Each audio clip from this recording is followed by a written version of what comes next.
Hello everyone, welcome back to my channel and thank you for stopping by for video number 3 in our Mantegna Tarot series. In this short segment today, we will be discussing the first 10 cards of this beautiful Renaissance deck, and these 10 cards, they represent human conditions which are symbolized by 10 human characters, 10 roles in the society, ranked hierarchically in accordance with the timeline of the Mantegna Tarot.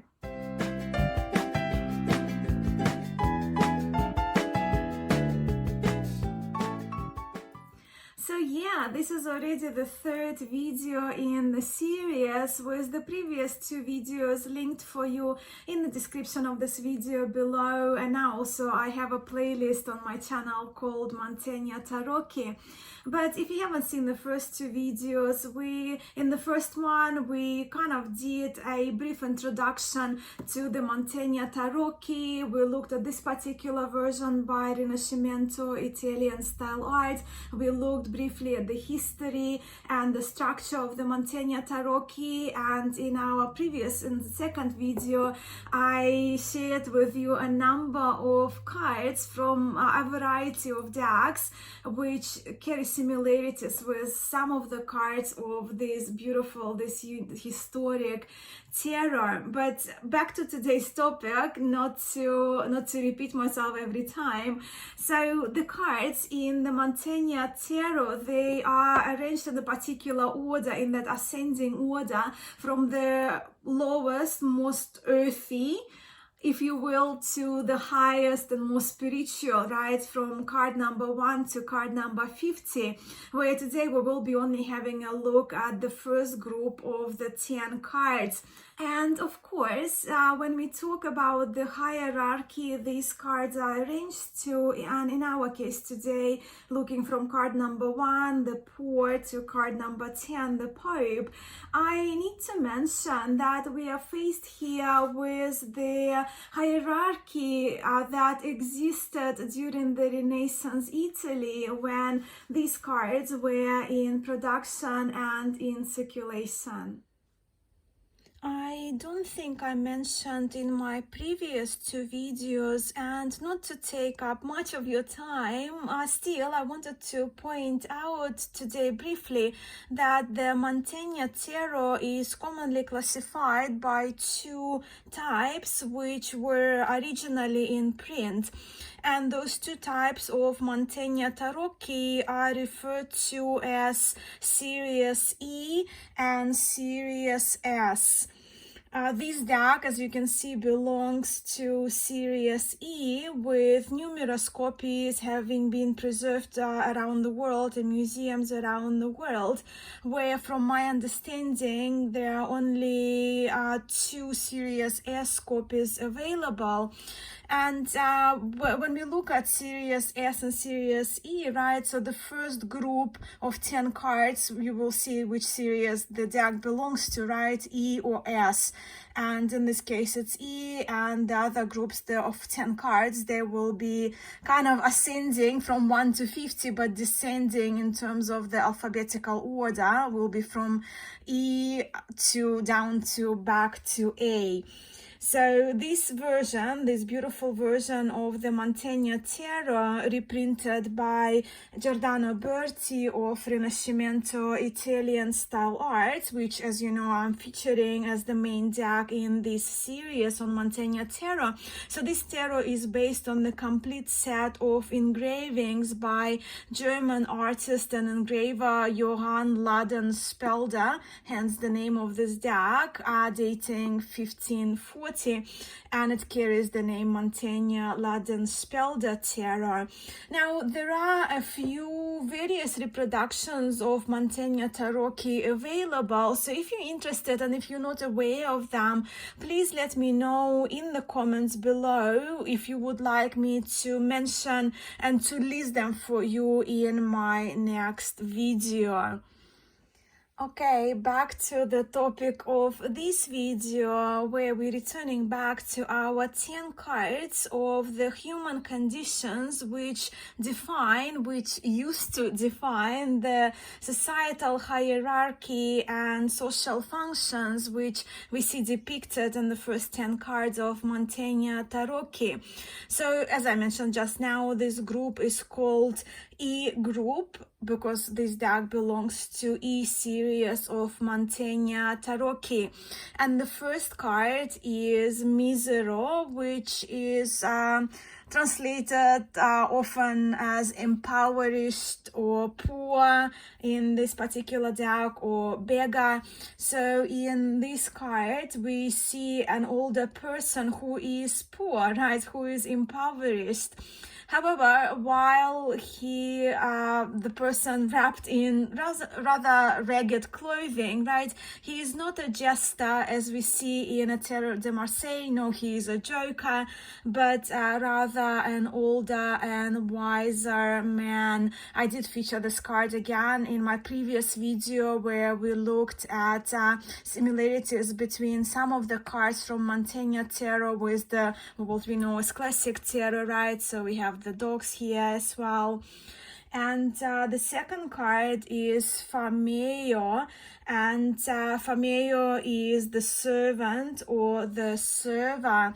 Now, doesn't this Fameo remind you of the Page of Cups, as we're familiar with in our Tarot de Marseille and RWS? I have here Jean Dodal Tarot, and I have here one of the AGM RWS decks. So you can see the cup that the page is holding, or in Mantegna case, it's the server. We also see there's some kind of headpiece. We see the scarf, right? And the gesture is looking over that cup that he's holding in the hands. Only the other day, when I shuffled my Mantegna cards, these 10 cards that I'm discussing here with you today, I posed the question about what role I am representing right now, what role am I embodying right now. And Fameo, the servant, was the card that I pulled, which I actually found was very, very appropriate, as it is the kind of the role, if you will, that I want to embody when I teach yoga here in Newcastle, right? So I always aim to be of service, and I'm always very, very honored when my services, when what I offer is accepted by the people. And card number 3 is the artisan or a craftsman. So in this card, we see the master and the apprentice depicted possibly in a goldsmith workshop. To me, the seated person seems to be older than the standing, so that seated person signifies to me, represents the more mature, the master craftsman, where the person observing represents the apprentice in training. And then we have mercadante, merchant, or trader, in translations from Giordano Berti. So here we do see a merchant, a tradesman, reading a letter which possibly indicates that for his trade he needs to maintain not just kind of business, right, monetary relationships, but also diplomatic, cultural, contractual relations through writing for his trade, for his business to succeed. And then we see Cintilomo in card number 5, which is a nobleman or gentleman. In this card, we observe a noble man accompanied by another young person. Assumably, they go hunting, and we see the falcon, of course, tied to the hand of the nobleman, and we see 2 dogs here, 2 hounds. So this card depicts that to be a noble man during the times of the Renaissance, one needed to possess not just intellectual qualities, but also the kind of qualities of skills, in this case of hunting, right? And then we have a cavalier or a knight. Again, two characters are depicted with their swords, both holding swords in this card.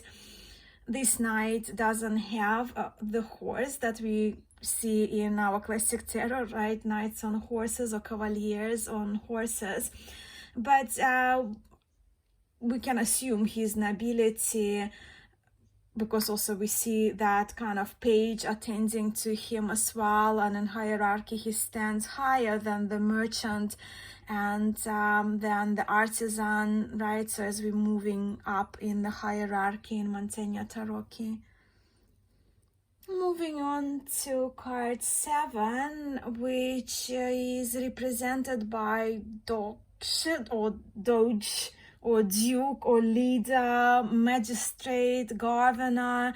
They're the names I've seen when it comes to the titles, to the translation of the title of this particular card. But let's refer to the booklet, to the description that Giordano Berti gave to this card. Well, he translated the title as the Leader, and that's card number 7 for us. So the title Doge or Doge is a Venetian dialectal form that derives from Latin dux, meaning leader, guide, warlord, ruler, and governor. Giordano also says more about this particular title of the card, right, as the hierarchy, a person representing a hierarchy, right, hierarchical order of the Renaissance times. Despite having a title similar to that of Duke or Doge, the Doge doesn't belong to the nobility by inheritance law. In fact, only thanks to his skills and merits, that is, by practicing the art of good governance, he become the guide of a city or a people. So that's kind of interesting to see, and that's what I like about this booklet by Giordano, that it does explain the reasoning of this hierarchy, right? Why, let's say, like why the Doge or the Duke is number 7, and then we have referring to the king as card number 8. And when it comes to the hierarchy of the social roles in Italy during the age of the Renaissance, the king clearly sits high in hierarchy in Mantegna, and this king is facing straight ahead. Again, to refer to the booklet here, the title of king has always been dynastic, not elective, but in Italy during the Renaissance age, this figure was absent, or rather purely ideal.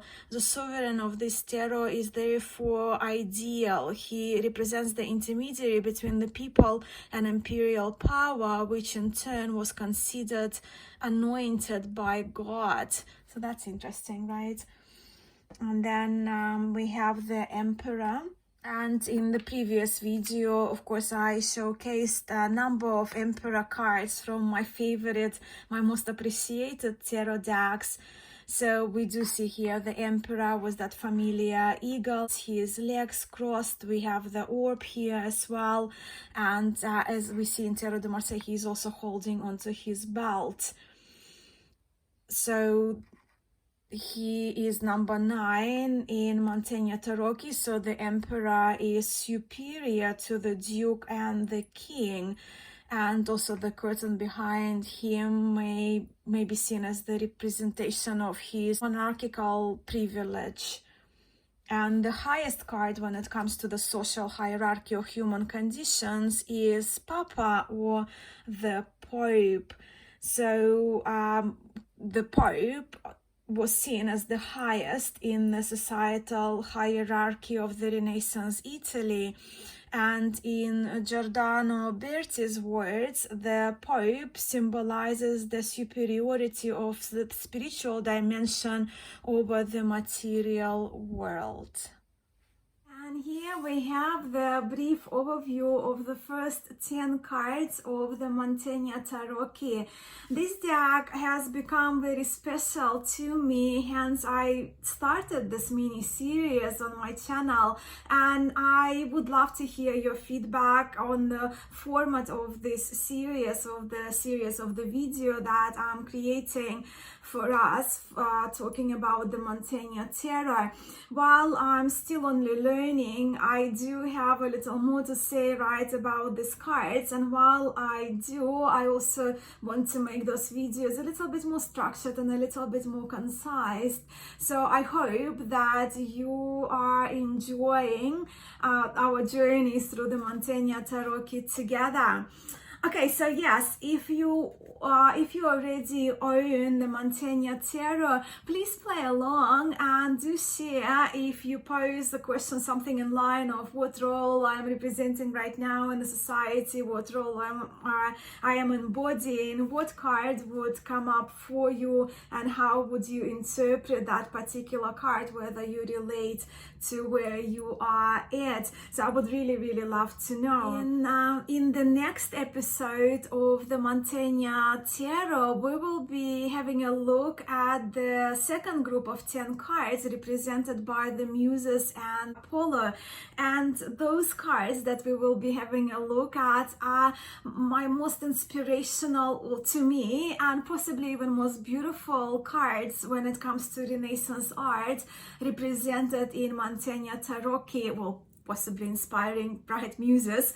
But yeah, I'm very excited about our next segment as well, and to share it with you.